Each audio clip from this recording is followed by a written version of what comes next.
Bienvenue à l'échange. On plonge aujourd'hui au cœur d'une période absolument critique de l'histoire de France, la guerre de Cent Ans. Vers 1429, bon, après des décennies de conflits, des défaites terribles comme Azincourt, le royaume est vraiment exsangue. Il est largement occupé par les Anglais et puis leurs alliés bourguignons. Le dauphin Charles, le futur Charles VII, il est réfugié à Bourges. Et sa légitimité, elle est franchement contestée par le traité de Troyes. Et c'est là, dans ce contexte, qu'apparaît une figure complètement inattendue, Jeanne d'Arc, une jeune paysanne de Lorraine qui affirme avoir une mission divine. Encore aujourd'hui, beaucoup de discussions. Une discussion qu'on va essayer de nourrir en se basant sur les récits, les témoignages historiques. La question centrale, elle est là.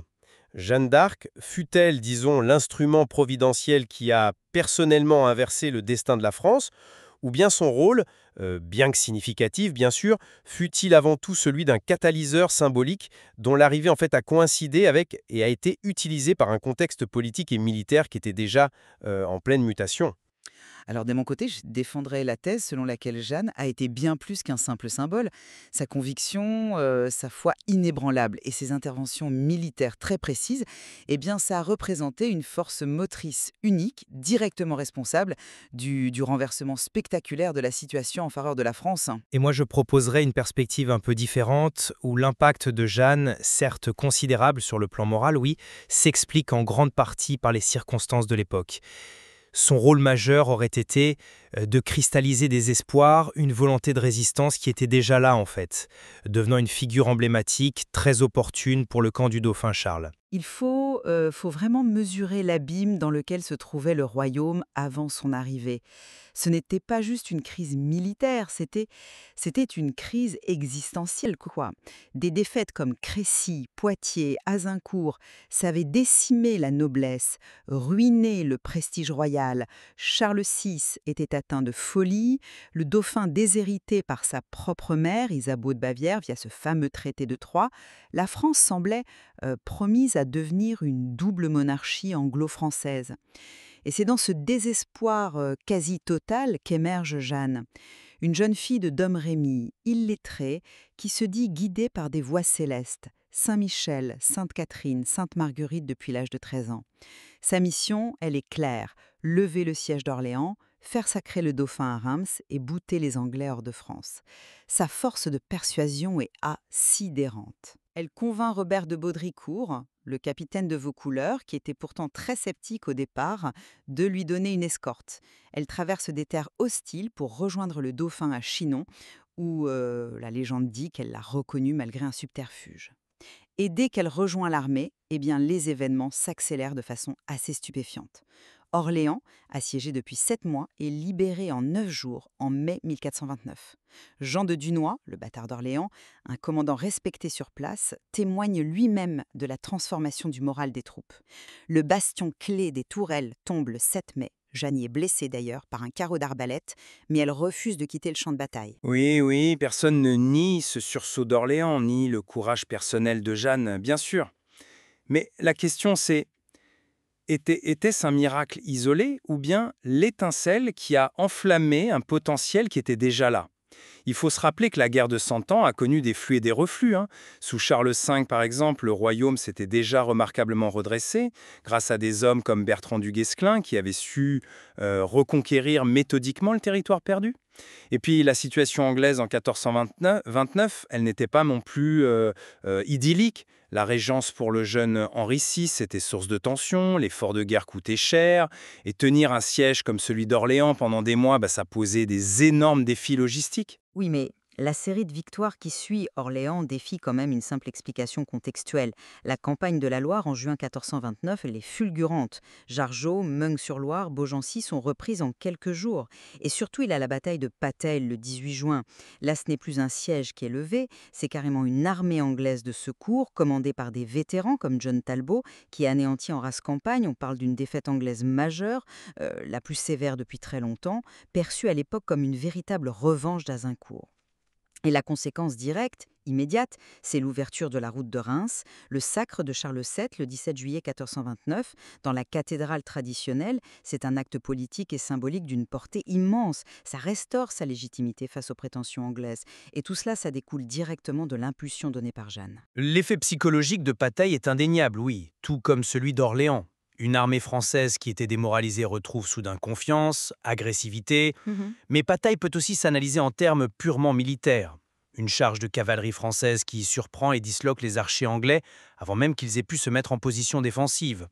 Il y a peut-être eu aussi des erreurs de commandement anglais, la fuite assez controversée de Sir John Fastolf en témoigne. Et puis, il ne faut pas oublier les chefs français aguerris par des années de guerre, des hommes comme Dunois, La Hire, Saint-Traille. Ils ont su exploiter magnifiquement l'enthousiasme que Jeanne suscitait. Elle galvanise, oui, elle inspire par sa présence en première ligne, portant son étendard, qu'elle dit d'ailleurs préférer à l'épée pour ne pas tuer, mais la conduite tactique des opérations, elle, reste leur apanage. Dunois lui-même reconnaîtra avoir parfois dû, tempérer son ardeur. Vous parlez d'enthousiasme, mais d'où venait cette force-là? Cette force capable de transcender la peur, les hiérarchies? C'est là qu'intervient la dimension vraiment unique de Jeanne, sa foi absolue en sa mission divine. Qu'on interprète ses voix comme un phénomène mystique, psychologique ou autre chose, leur effet sur elle et à travers elle est indéniable. Comment expliquer autrement qu'une jeune paysanne, sans expérience militaire, sans statut social, ait pu s'imposer à des capitaines de guerre endurcis, au dauphin lui-même? Elle ne se contente pas d'inspirer, elle impose une forme d'autorité morale, elle exige une conduite plus pieuse des soldats, elle chasse les prostituées des camps, elle favorise la prière. Cette dimension spirituelle est centrale, ce n'est pas juste un vernis symbolique. Sa fameuse réponse au procès de Rouen, « Si j'y suis en état de grâce, Dieu m'y garde, si je n'y suis, Dieu veuille m'y mettre », ça illustre bien cette assurance hors norme. Je ne minimise pas sa conviction personnelle, loin de là.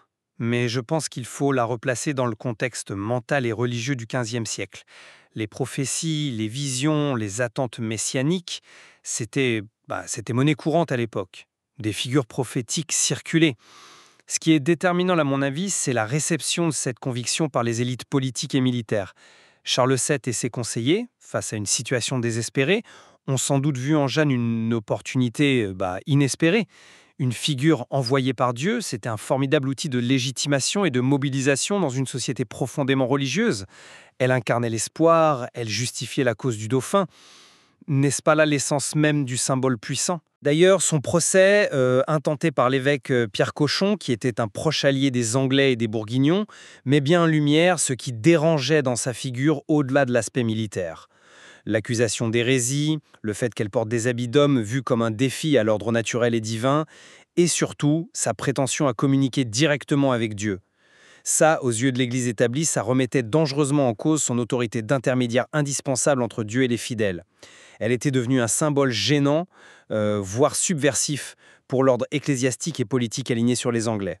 Oui, mais si elle n'était qu'un symbole opportuniste, comment expliquer la portée concrète et durable de l'événement qu'elle a rendu possible, le sacre de Reims? Ce n'était pas juste une cérémonie, c'était l'acte qui faisait de Charles le roi légitime aux yeux de Dieu et de la tradition monarchique française, sapant ainsi les fondements juridiques du traité de Troyes.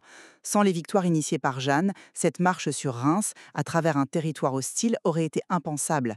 Elle a brisé net la dynamique de la défaite, du doute, qui paralysait le camp français depuis des années. C'est un tournant fondamental, le véritable point de départ de la reconquête. La poétesse Christine de Pisan, qui écrit à Chaux en 1429, elle ne s'y trompe pas quand elle célèbre Jeanne et le retour de l'espoir.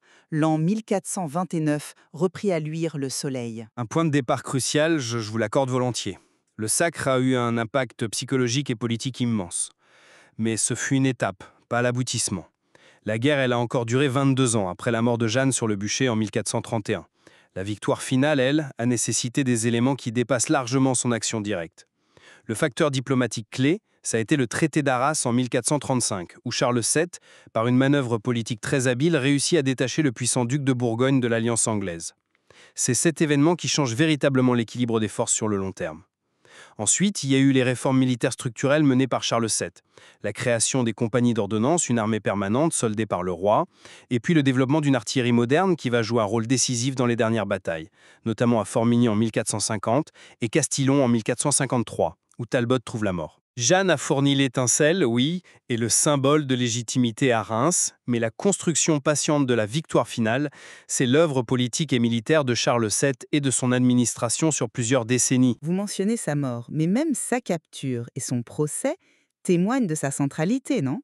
Capturé à Compiègne en 1430 par les Bourguignons, vendu aux Anglais, jugé pour hérésie, pourquoi un tel acharnement de la part de ses ennemis si elle n'était qu'un symbole dépassé ou un simple instrument?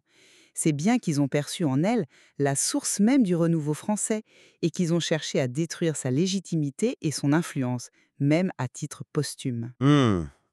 L'acharnement du procès montre surtout, à mon sens, à quel point elle était devenue une figure politique et religieuse controversée. Son existence même défiait l'ordre établi par les Anglais et leurs alliés. Il fallait la discréditer pour discréditer la cause de Charles VII qu'elle avait si puissamment incarnée. Sa capture, d'ailleurs, lors d'une sortie peut-être un peu trop audacieuse à Compiègne, et puis l'incapacité ou peut-être le manque de volonté de Charles VII d'intervenir pour la sauver, ça montre aussi les limites de son influence une fois que l'urgence militaire immédiate était passée et que les considérations politiques, diplomatiques revenaient au premier plan. Elle était peut-être devenue potentiellement encombrante. Revenons à son rôle sur le terrain. Ce n'était pas une tacticienne au sens moderne, on est d'accord là-dessus. Mais réduire son rôle à celui d'une simple inspiratrice qui porte un étendard, ça me semble quand même réducteur. Son courage physique, sa présence constante au cœur du danger, comme le prouvent ses blessures à Orléans et lors de l'assaut manqué sur Paris, ça représentait une forme de leadership par l'exemple extraordinairement efficace dans le contexte de la guerre médiévale. Elle ne commandait peut-être pas les manœuvres, mais elle commandait les cœurs et les volontés. Et ça, dans une armée souvent prompte à la panique ou à l'indiscipline, c'était peut-être la forme de commandement la plus essentielle à ce moment précis. Et c'est précisément ce commandement des cœurs qui renforce, à mon avis, son rôle éminemment symbolique et moral. Elle incarne la juste cause, la foi retrouvée, le courage face à l'adversité. C'est ça qui transforme l'état d'esprit des combattants.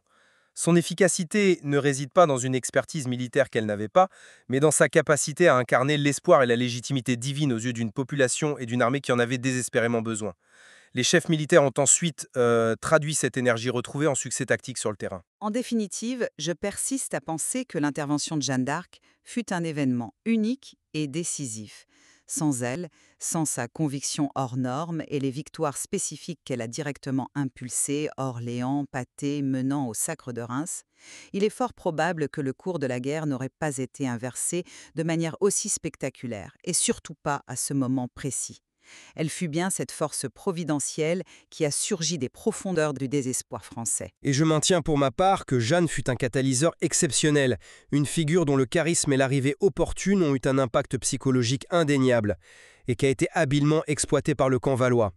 Cependant, la victoire finale est le fruit d'un processus beaucoup plus complexe et de longue haleine, qui mêle diplomatie, réformes structurelles, persévérance militaire, et qui s'étend bien au-delà de sa courte et fulgurante trajectoire. Elle fut une étincelle essentielle, oui, mais l'incendie de la reconquête a nécessité d'autres combustibles et un long travail de consolidation. Quoi qu'il en soit, la complexité du personnage et de son héritage demeure. Jeanne d'Arc continue de fasciner, d'interroger. Tour à tour, symbole monarchiste, icône républicaine, figure féministe avant l'heure ou sainte de l'Église catholique depuis sa canonisation en 1920. Cette multiplicité d'interprétations témoigne, je crois, de la richesse et de l'ambiguïté de son histoire. Absolument. Et cette richesse, elle invite à poursuivre l'exploration des sources, à confronter les points de vue. Comprendre Jeanne d'Arc, c'est aussi comprendre les mentalités, les enjeux politiques, religieux d'une époque particulièrement troublée. L'analyse de ces perspectives divergentes, comme on a tenté de le faire aujourd'hui, permet sans doute d'affiner notre regard sur son rôle historique. Il appartient ensuite à chacun, bien sûr, de peser les arguments et de se forger sa propre conviction sur l'impact réel de cette figure, oui, tout à fait extraordinaire.